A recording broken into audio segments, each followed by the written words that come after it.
तोहरा के बुढ़ावा देला रोज आलम राजवा के सोचा तू खड़ा हो सकल प्रमोदवा के सोचा तू हवा के तू क्या हेलो हेलो थोड़ा सा मीठ का दौरी बहुत सुंदर बा माइक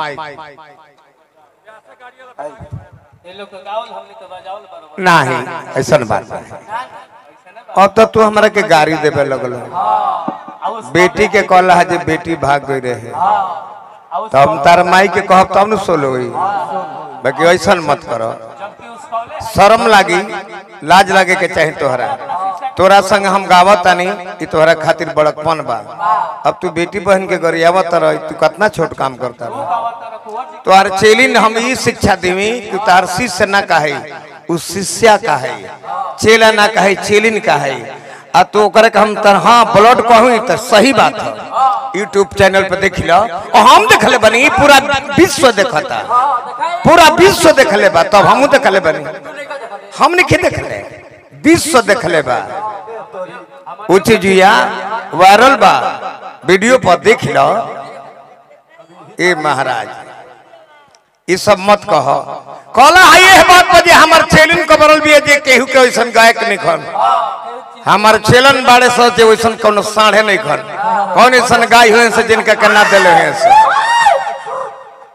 तोहरा के बुढ़ावा देला रोज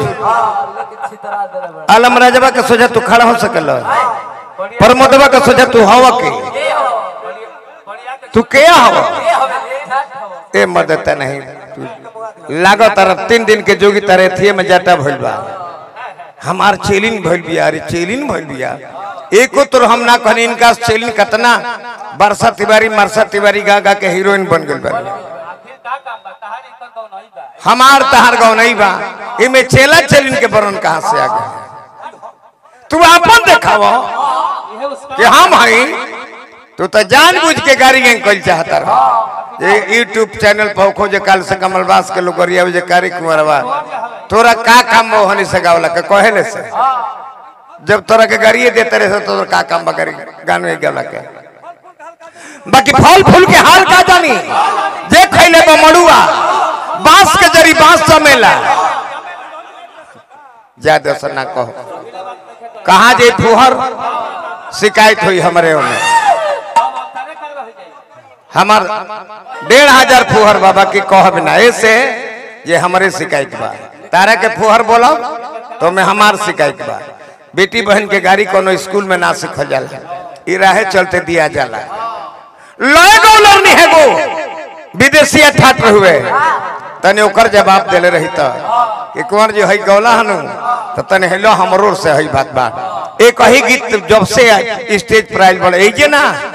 कोनो स्टेज पर 3 गो गीत तू करे के तू छोड़ते नहीं खो जहां जाता रहे वह गीत गावता रह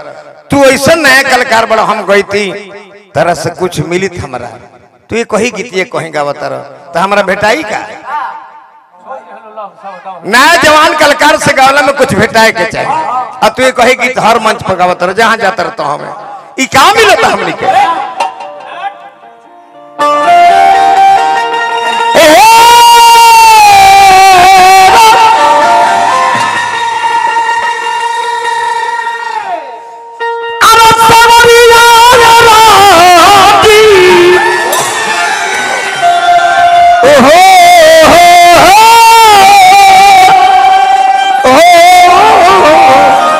ज्यादा आवाज मत दो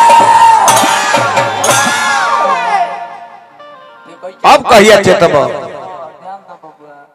रेख उठत रहे अब करिया हो गई लगले पाके लगी चेतन प्राणी होला ए राजा चेबे बाबा बेटी के गाड़ी देव बहन के देव माई आजी नानी दादी के गाड़ी दे देव अगरिया और राजे तहे त्रिलोकीनाथ के देव अरे बबुआ ना हाँ कहला तो ठीक बा मत कहियो मंच से नीचे तू गाड़ी दिला कि मंचवा से नीचे उतर लड़का खोजता था इतना तू फोर काहे बोलता रहा भाई अश्लील खाली बोल रहा बड़ा कल हना जो लड़का खोजता रहो ना महाराज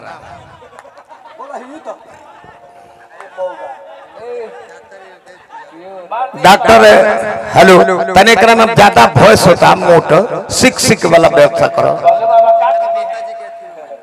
हेलो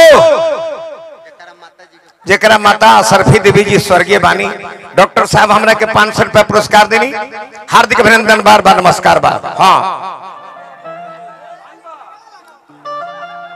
भाई हमरा पांडे जी रामपुर के सज्जन से पुरस्कार मिलल हार्दिक अभिनंदन शुभकामना बा।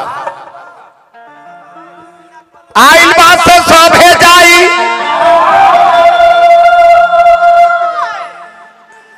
जब पूज जाई समैया तेल फुलेल कतनो तू लगैब खैब दूध मलैया। हेलो बहुत ज्यादा न मोट बोलता अकेला अकेला तू चली जाइब संग केहू ना जाई